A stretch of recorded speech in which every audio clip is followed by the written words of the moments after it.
Okay, we're back. Still working on the Cummins. As you know in previous videos, I've been meaning to finally put this AirDog on this truck. It's an AirDog 2 4G 165. And then I also got the Beans sump. Kind of showing you what I'm doing right now. I got the fuel draining, of course making a mess. But I chose to do mine in between those two indentures there, where the bottom of the basket is. I guess you could went up here, but they got these creases in the tank. And I guess I could have done it right here. But I figured that spot was the most flat. So it would allow me a better sealing surface, I guess. I just about ran the truck out of fuel. I'm still waiting for the fuel to drain. I don't know how much is in there. Ain't too much in there. That tiny hole, it takes forever. But the Bean sump that gives you the supplied 3-inch hole saw, I just put on Milwaukee. But I'm not going to drop the tank because I don't feel like fooling with it. But if you wanted to be more careful and to make sure to get all the shavings and everything out, dropping the tank is probably ideal. I mean, there's a million videos on YouTube on how to do this job. And Greg Gay does some pretty good videos on it. And Mark DeCola, I think he did one on a 2017. It was pretty good too. So I'm not going to do a step-by-step video on how to install this thing. I'm just going to work on it and then update you as I go. But I had bought this pump. I think I bought it last Black Friday off Alligator Diesel Performance. And I kind of screwed up. I didn't know this. I mean, I've always bought fast shit. But this warranty card, don't do what I did. This warranty card, which I didn't know at the time because I never did open it until today. You got to fill this out and send it in within 30 days of your purchase to activate your lifetime limited express warranty. Failure to properly turn in your lifetime warranty registration card will automatically result in a 1-year warranty. That's bullshit. I mean, I guess I should have known better, but AirDog could have done a little better, or let you know, like, hey, as soon as you get it, open it up and register it. But like me, people, I buy this stuff when it's on sale, beginning of winter, and I don't feel like doing it until next year. So I don't know. Learn from my mistakes. As soon as you buy it, register it with your copy or sales receipt within 30 days, or you'll end up like me and just have a 1-year warranty, which I've had it a year, so my warranty's probably up, and I haven't even put it on yet, so I could have a dud. But whatever. So I'll get to working on this, and I'll bring you back when I have an update.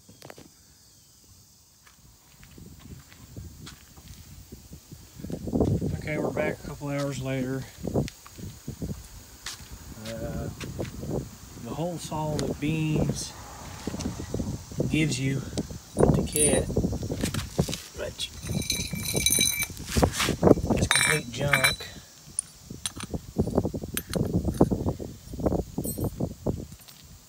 It stripped out that little set screw in there pretty quick. So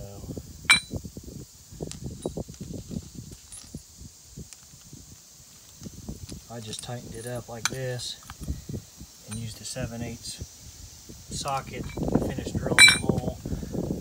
But then I ended up having to drop the tank anyways, because when I stuck that up in there, it was hard to get it through that hole at the bottom, and I lost it back behind the tank. So I ended up having to drop the tank anyways, which you should, because I'm going to clean the tank out before I put that thing in. and then we'll put the tank up back in.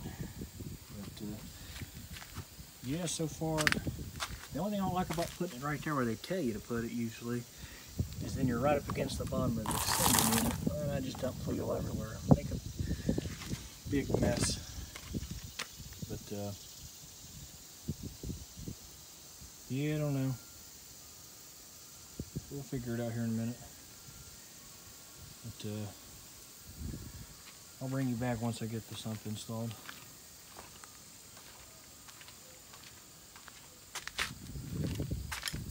You're going to drop the tank, pull the drive shaft. I think it was two 15mm bolts, or four 15mm bolts. And this drive shaft just comes out. Then you can kind of sit up in there.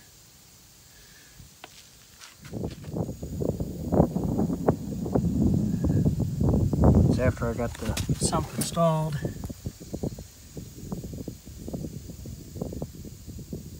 And I used some RTV on top of that O-ring to help try to seal it up more.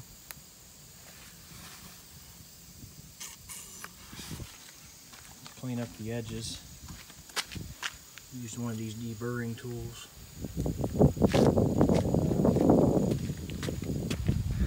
I think I'm going to modify the sending unit here to pull the old sending unit out and cut the bottom of the basket out.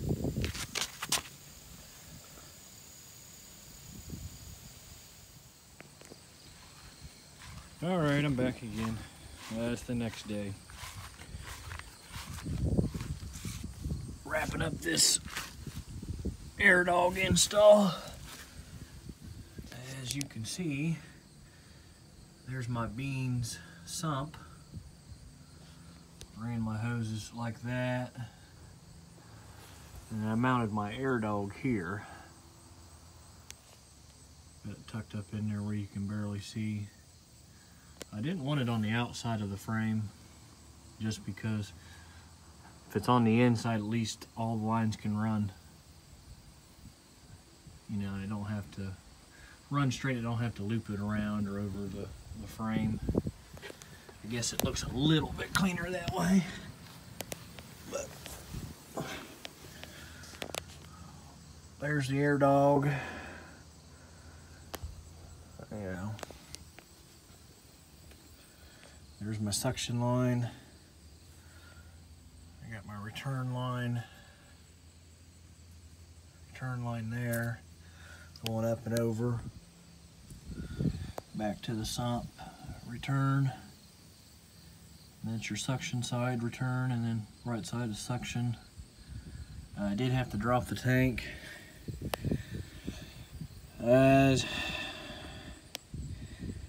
My advice, if you do the bean sump, is to go ahead and drop the tank. It's just better that way. You'll be able to clean all your metal shavings and everything. To help with removing the tank is pull your drive shaft. Is pretty easy on these fork gens. Them 4 bolts back there are 15mm, and I just use my Milwaukee Impact to zip them out. And then when you get the drive shaft out, you'll be able to set up in between the exhaust and the tank, and you'll be able to disconnect all your connections. The gas tank bolts are 16mm, I think. And then I pretty much ran the truck out and drained the tank before I dropped it, so it was pretty easy by myself to drop it. Another cool thing about dropping the fuel tank is I went ahead and deleted the def tank. If you're familiar with these fork gens, right there to there is where the def tank would strap, and there's a cross member that goes here and all the way over, and then your def tank sits right here in this area. Well, since the def tank services are no longer needed, I just went ahead and deleted it. Pretty easy to do. Then I just, you know, zip tied my lines and stuff, connectors out of the way. And then now there's all kinds of room here to look and everything. And then I ran my electric and my fuel line all the way to the CP3, which everybody knows how to do that. But yeah, tested it out. The truck runs fine and everything. So got that installed. Just figured I'd do a little update. Don't appear to be having any leaks.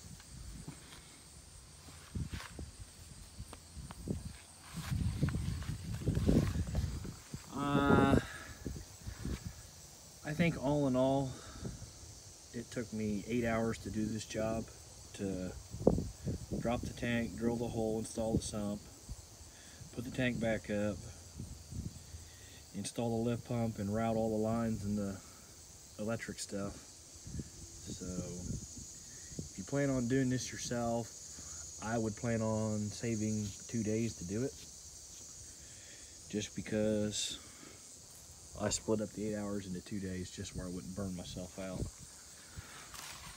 But I mean, if you think about it, you know, the shop is going to charge you $130 an hour. It took me 8 hours. So I mean, that's well over $1,000 just to install that sump and that lift pump. So these 10 days off of work, I got some stuff done. I mean, I got the fuel filter delete off the engine done on that truck, and got the air dog and the bean sump installed with very little issues. Like I said, I didn't make a step-by-step video on how to do it, but I mean, there's plenty of guys on YouTube that's got good videos on how to install one. My advice would be just to set aside 2 whole days to do it, and then, I mean, you can try to do it all in 1 day, but after crawling around on the ground and dropping the tank the first day, I was pretty much whooped after 5-6 hours. And I got up this morning and finished everything up in the last 2 hours. So set aside 2 days to do it. Wouldn't hurt to have a buddy help you. And it's pretty self-explanatory if you run the sump. But if you got any questions,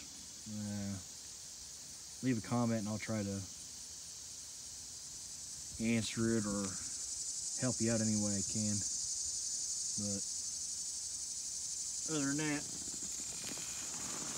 I figured I'd come on here and do a wrap-up update video real quick, or clip, and then we'll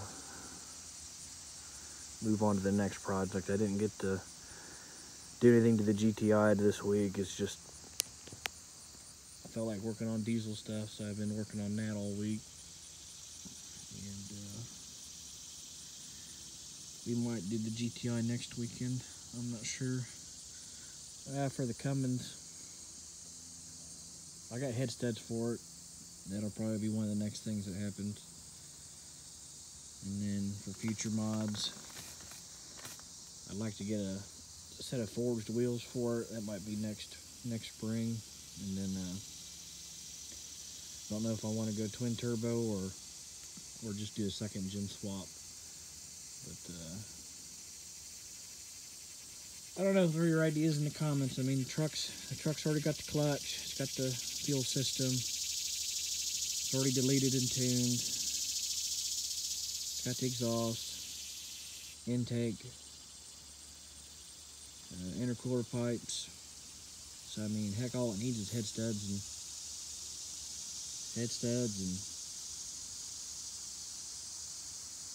it should be ready for turbo or turbos upgrades. So I don't know. Leave your ideas in the comments. I might do what you suggest. Also, at the end of the month, I got a appointment to get this thing ceramic coated. It's supposed to be a 5-year ceramic coat. So I had it 1 year ceramic coated a couple years ago, and It looked good for about 2 years. Alrighty, I appreciate you guys watching. And we'll see you in the next one. Stay tuned.